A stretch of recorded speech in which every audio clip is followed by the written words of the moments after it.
বিশ্ব মুখ স্বাস্থ্য দিৱস আৰু সজাগতা সভা সম্পন্ন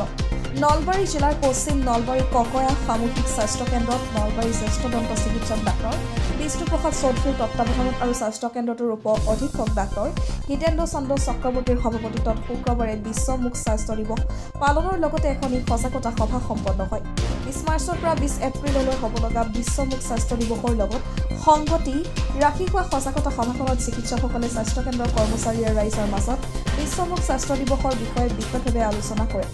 এখন প্ৰসংগত চিকিৎসকসকলে মুখখন যাতে পুৱা আৰু ৰাতি খোৱাৰ পাছত দুবাৰকৈ ব্ৰাছ কৰি চাফ চিকুণ কৰি ৰাখিব পাৰে তাৰ বাবে পৰামৰ্শ আগবঢ়ায় আনহাতে মানুহৰ মুখৰ ওপৰত বিশদভাৱে বিৱৰণ দাঙি ধৰা জিলা মডেল মুখ স্বাস্থ্য বিষয়া ডাক্তৰ বিষ্ণুপ্ৰসাদ চৌধুৰীৰ সহযোগত মুকালমুৱা মহকুমা স্বাস্থ্য কেন্দ্ৰত টিহু স্বাস্থ্য কেন্দ্ৰ আৰু ককয়া স্বাস্থ্য কেন্দ্ৰত জিলাখনৰ মুঠ 3খন চিকিৎসালয়ত বিশ্ব মুখ স্বাস্থ্য দিৱস পালন কৰা হয়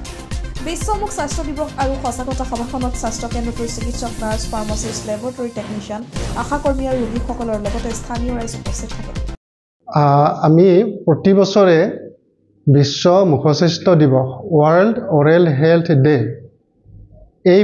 কাৰ্যসূচীটো পালন কৰি আহিছোঁ গোটেই বিশ্বতে 20 মাৰ্চৰ এই দিৱসটো পালন কৰা হয় এইবাৰ 20 মাৰ্চৰ পৰা 20 এপ্ৰিললৈকে এমহীয়া হিচাপে এই কাৰ্যসূচীটো পালন কৰি থকা হ'ব আমি আমাৰ নলবাৰী ডিষ্ট্ৰিক্টত আমি 3খন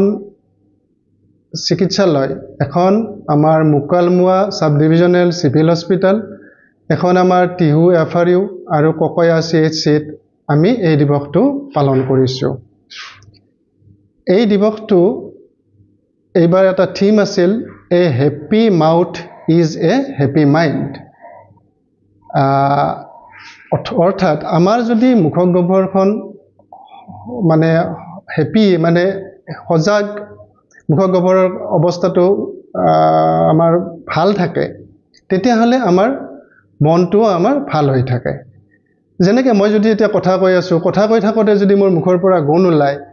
তেতিয়াহ'লে আনজনে মুখত হাত দিব বা নাকত হাত দিব হাত দিয়াৰ লগে লগে মোৰ মনটো অলপমান মেণ্টেল ডিপ্ৰেশ্যন বুলি যিটো কওঁ আমি ইনফিৰিয়ৰিটি কমপ্লেক্স যিটো কওঁ আমি সেইটোত ভুগিব লগা হৈ যায় ইয়াৰ বিভিন্ন কাৰণ আছে আমি যদি ভালকৈ দাঁত ব্ৰাছ নকৰোঁ সৰুৰে পৰাই পাৰিলে আমি দুবাৰ ব্ৰাছটো কৰিব লাগে এবাৰ ৰাতিপুৱা ব্ৰাছ কৰিব লাগে এবাৰ ৰাতি খাই লৈ উঠাৰ পিছত ব্ৰাছ কৰিব লাগে আৰু তাৰ মাজে মাজে আমি যেতিয়া যিকোনো বস্তু খাওঁ যেনে বুটে খালোঁ বিস্কুট খালোঁ কেতিয়াবা এটা চকলেটে খালোঁ কেতিয়াবা এটা কেকে খালোঁ খোৱা হোৱাৰ পিছত আমি মুখখন বহুবাৰ ভালকৈ কুলি কুলি কৰি ধুব লাগে যাতে এই খাদ্যবস্তুবিলাক মুখত লাগি নাথাকে যদি এই খাদ্যবস্তুবিলাক লাগি নাথাকে তেতিয়াহ'লে আমাৰ এই মুখগহ্বৰৰ যিবিলাক বেমাৰ যেনেকৈ আমাৰ ধৰক পায়ৰিয়া বেমাৰ দাঁতৰ গুৰিৰ পৰা তেজ ওলোৱা পুজ ওলোৱা বা আমাৰ যিটো দন্তক্ষয় ৰোগ ডেণ্টেল কেৰিজ বুলি আমি আমাৰ অসমীয়া ভাষাত দাঁতে পোকে খোৱা বুলি কওঁ সেই বেমাৰটো হ'ব নোৱাৰে তাৰে লগত আমি দেখা পাইছোঁ যে আজিকালি কেঞ্চাৰ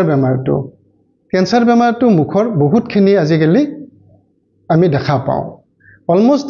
যিমানখিনি কেঞ্চাৰ বেমাৰ আছে তাৰে 60% মুখগহ্বৰৰ কেঞ্চাৰ আমি দেখা পাওঁ আমাৰ অসমত এই মুখৰ কেঞ্চাৰটো ভাৰতৰ ভিতৰত খুবেই বেছি গতিকে এইবিলাক প্ৰতিৰোধ কৰিবলৈ হ'লে আমি মুখগহ্বৰৰ আমাৰ যিটো অৱস্থা সেইটো আমি খুব মানে সতেজ কৰি ৰাখিব লাগিব খুব ভাল কৰি ৰাখিব লাগিব যাতে বেক্টেৰিয়াবিলাক আমাৰ মুখৰ পৰা নোহোৱা হৈ থাকে ফ্ৰী হৈ থাকে মেইন আমাৰ মুখৰ ভিতৰত বেক্টেৰিয়াৰ ভঁৰাল এই ভঁৰালটো যাতে আমি নোহোৱা কৰি ৰাখিব পাৰোঁ তাৰ কাৰণে আমি দুবাৰ ব্ৰাছ কৰা খাই উঠাৰ পিছত সঘনাই মুখ ধোৱা এইবিলাক আমি কৰিলে আমি বহু পৰিমাণে পৰিত্ৰাণ পাব পাৰোঁ নলবাৰী ডিষ্ট্ৰিক্টত আমি Mukalmua sub divisional civil hospital Tihu FRU আৰু আমি ককয়া চিএইচচিত সমূহীয়া হিচাপে পালন কৰিছিলোঁ আগতে আমাৰ ডেণ্টেল চাৰ্জন আমাৰ নলবাৰী চিভিল হস্পিটালত আছিলে নলবাৰী চিভিল হস্পিটাল এতিয়া এমালগামেটেড হ'ল ঘগ্ৰাপাৰ মেডিকেল কলেজৰ লগত